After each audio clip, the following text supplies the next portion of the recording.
ಆತ್ಮೀಯ H16 news ಅರ್ಥಾತ್ ಸೀತಾರಾಮ್ ನ್ಯೂಸದ ವೀಕ್ಷಕರೇ, ನಾನು ನಿಮ್ಮವ ಎಂ ಆಯುಧ ಮಲ್ಲಪ್ಪ ಜೊತೆ ಅವರು. ತಾವು ಈಗ ಸುದ್ದಿಗಳ ಲೋಕಕ್ಕೆ ಎಂಟ್ರಿ ಹೊಡಿತಾ ಇದ್ದೀರಿ. ಈ ಸುದ್ದಿಗಳನ್ನು ಪ್ರತಿಯೊಂದು ನೋಡೋ ಜೊತೆಗೆ ನಿಮ್ಮ ಅಭಿಪ್ರಾಯಗಳನ್ನು ಹಂಚ್ತಾ ಇರಿ. ಯಾಕಂದರೆ ಈ ಸುದ್ದಿಗಳು ನಿಮಗಾಗಿ, ನಿಮ್ಮ ಬದುಕಿಗಾಗಿ, ನಿಮ್ಮ ವೈಚಾರಿಕೆಗಾಗಿ, ನಿಮ್ಮ ತಿಳುವಳಿಕೆಗಾಗಿಯೂ ನಿಮಗೂ ಗೊತ್ತು. ಜೊತೆಗೆ ನಮಗೂ ನಿಮ್ಮೊಂದಿಗೆ ಇದೊಂದು ಮಾತಾಡುವಂಥ ಜೊತೆಗೆ ಸುದ್ದಿಗಳನ್ನು ಬಿಡುವಂಥ ಕೆಲಸ. ಈ ಕೆಲಸದಲ್ಲಿ ನಾವು ನಿಮ್ಮೊಂದಿಗಿದ್ದೀವಿ ಅಂತ ಹೇಳ್ತಾ ನೋಡ್ತಾ ಇರಿ ಈ ಸುದ್ದಿಗಳನ್ನು.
ನೂರ 8 ವರ್ಷದ ಹಳೆ ದೇವಸ್ಥಾನ.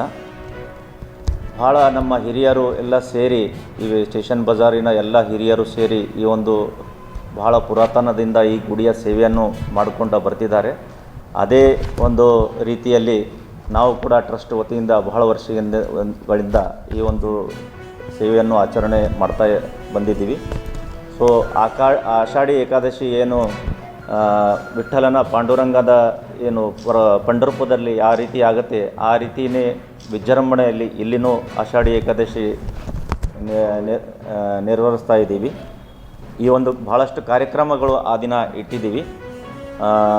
ಸಂಕ್ಷಿಪ್ತವಾಗಿ ಹೇಳಬೇಕಂದ್ರೆ ಬೆಳಗ್ಗೆ 4 ಗಂಟೆಗೆ ಕಾಕಡ ಆರತಿಯಿಂದ ಇದು ಪ್ರಾರಂಭವಾಗುತ್ತದೆ.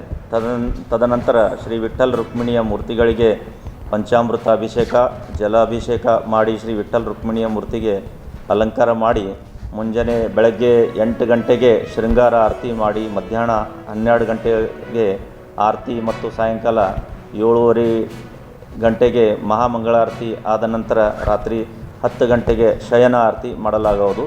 ಮತ್ತು ಈ ದಿನದಂದು ವಿವಿಧ ಭಜನಾ ಮಂಡಳಿ ಏರ್ಪಡಿಸಲಾಗಿದೆ. ಬೆಳಗ್ಗೆ 10 ಗಂಟೆಯಿಂದ ರಾತ್ರಿ 10 ಗಂಟೆವರೆಗೆ ಭಜನಾ ಕಾರ್ಯಕ್ರಮ ನಡೆಯಲಿದೆ.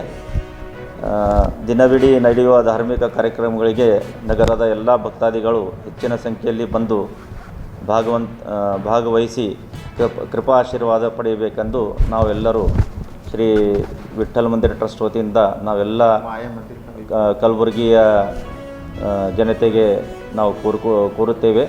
ಮತ್ತು ಬೆಳಗ್ಗೆ 7 ಗಂಟೆಯಿಂದ 6:00ವರೆಗೆ ಒಂದು ಏನು ಫೇರಿ ಬರುತ್ತೆ, ಮಾಯಾಮಂದಿರದಿಂದ ದಿಂಡಿ ಬರುತ್ತೆ.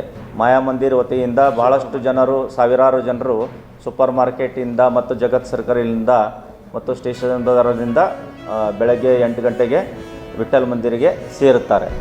ಅದಕ್ಕೆ ಭಕ್ತಾರರು ಎಲ್ಲರೂ ಇದರೊಳಗೆ ಪಾಲ್ಗೊಳ್ಬೇಕೆಂದು ನಾವು ಎಲ್ಲರಿಗೆ ಟ್ರಸ್ಟ್ ಎಲ್ಲ ನಾನೇ ಪರ್ಸ್ನಲ್ಲಾಗಿ 1 ತಿಂಗಳಿಂದ ನಿರಂತರವಾಗಿ ಇಂಟರ್ನಲ್ ಕ್ಲೋಸ್ ಡೋರ್ ಸಭೆಗಳನ್ನ ಮಾಡ್ತಾ ಇದ್ದೇನೆ.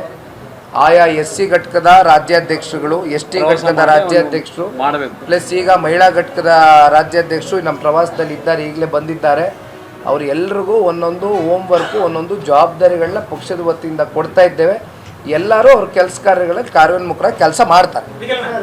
ಈಗ ರಾಜ್ಯಾದ್ಯಂತ ಗಾಳಿ ಚಕ್ರ ಕಟ್ಟುವ ಪ್ರವಾಸ ಮಾಡ್ತಾ ಇದ್ದಾರೆ.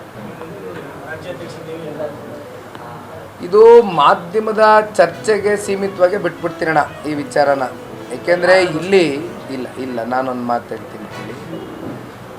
ಇದು ಒಂದು 4-5 ತಿಂಗಳಿಂದ ನಿರಂತರವಾಗಿ ನಾನು ಮಾಧ್ಯಮಗಳಲ್ಲಿ ನೋಡ್ತಾ ಇದ್ದೀನಿ. ಈಗ ಸನ್ಮಾನ್ಯ ಕುಮಾರಣ್ಣವರು ನಮ್ಮ ರಾಜ್ಯದ ನಮ್ಮ ರಾಷ್ಟ್ರದ ನಾಯಕರು ದೇವೇಗೌಡರು ಸಾಹೇಬರು ಕುಮಾರಣ್ಣವರು ರಾಜ್ಯಾಧ್ಯಕ್ಷರಾಗಿದ್ದಾರೆ. ಅವರ ನಾಯಕತ್ವ ತಾವು ನಮ್ಮ ಮಾಧ್ಯಮ ಸ್ನೇಹಿತರು ಕಲಬುರಗಿ ಯಾವಾಗಲೂ ಕೂಡ ವಾಯು ಮಾಲಿನ್ಯದಿಂದ ತತ್ತರಿಸ್ತದೆ. ತಾಪಮಾನದ ಏರಿಕೆಯಿಂದ ತಡೆಯಲು ಸರ್ಕಾರದಿಂದ ಏನೇ ಕಾರ್ಯಕ್ರಮ ಆಗ್ತಾ ಇಲ್ಲ. ನಗರದಲ್ಲಿ ಉದ್ಯಾನವನಗಳಿರ್ಬೋದು, ಕೆರೆ ಅಭಿವೃದ್ಧಿ ಇರ್ಬೋದು,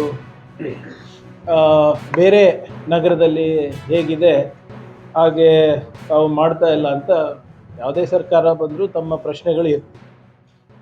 ಮೊದಲನೇ ಬಾರಿಗೆ ಭಾಳ ಹೆಮ್ಮೆಯಿಂದ ನಾನು ಹೇಳಲಿಕ್ಕೆ ನಾನು ಬಯಸ್ತಾ ಇದ್ದೀನಿ. ಇವತ್ತು ಎಲ್ಲ ನಮ್ಮ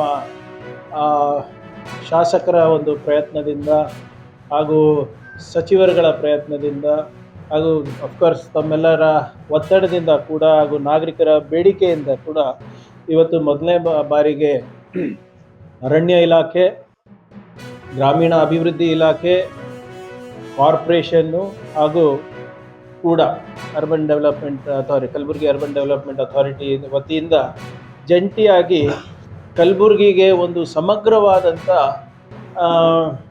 ನಾನು ಅದಕ್ಕೆ blue and green infrastructure initiative ಅಂತ ಹೇಳಲಿಕ್ಕೆ ನಾನು ಬಯಸ್ತಾ ಇದ್ದೀನಿ.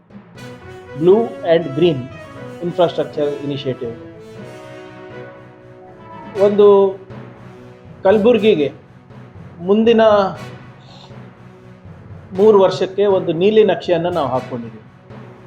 ಅದಕ್ಕೆ ಕಲಬುರಗಿಯ ಹಸಿರು ಹೆಜ್ಜೆಗಳು ಅಂದ್ಬಿಟ್ಟು ಒಂದು ಇನಿಷಿಯೇಟಿವನ್ನು ಪ್ರಾರಂಭ ಮಾಡ್ತಾರೆ. ಆದ್ಮೇಲೆ ಎಲ್ಲ ಸುದ್ದಿಗಳನ್ನು ನೋಡಿದ್ರಲ್ಲ, ಏನು ಅನಿಸ್ತು ನಿಮಗೆ? ಇದರಲ್ಲೇ ನಿಮ್ಗೆ ಲೈಕ್ ಆಗಿರ್ಬೋದು, ಡಿಸ್ಲೈಕು ಆಗಿರ್ಬೋದು, ಕಾಮೆಂಟ್ ಬೇಡಪ್ಪ ಅಂತೂ ಅನಿಸಿರ್ಬೋದು, ಕಾಮೆಂಟ್ ಮಾಡಬೇಕಪ್ಪ ಅನಿಸಿರ್ಬೋದು, ಶೇರ್ ಮಾಡಬಾರ್ದಪ್ಪ ಅನಿಸಿರ್ಬೋದು, ಅದು ಮಾಡಬೇಕು ಅನಿಸಿರ್ಬೋದು. ಏನಾದರೂ ಆಗಲಿ ಶೇರ್ ಮಾಡ್ತಾಯಿರಿ, ಈ ನ್ಯೂಸ್ಗಳನ್ನ ಹಂಚ್ತಾ ಇರಿ, ಜೊತೆಗೆ ಇದಕ್ಕೆ ಸಬ್ಸ್ಕ್ರೈಬ್ ಆಗ್ತಾಯಿರಿ ಅಂತ ಹೇಳ್ತಾ H16 ನ್ಯೂಸ್ ಅರ್ಥಾತ್ ಹೇ ಸೀತಾರಾಮ್, ಇದು ಸತ್ಯದ ಕೈಗೆ ನಡಿ. ವಂದನೆಗಳು.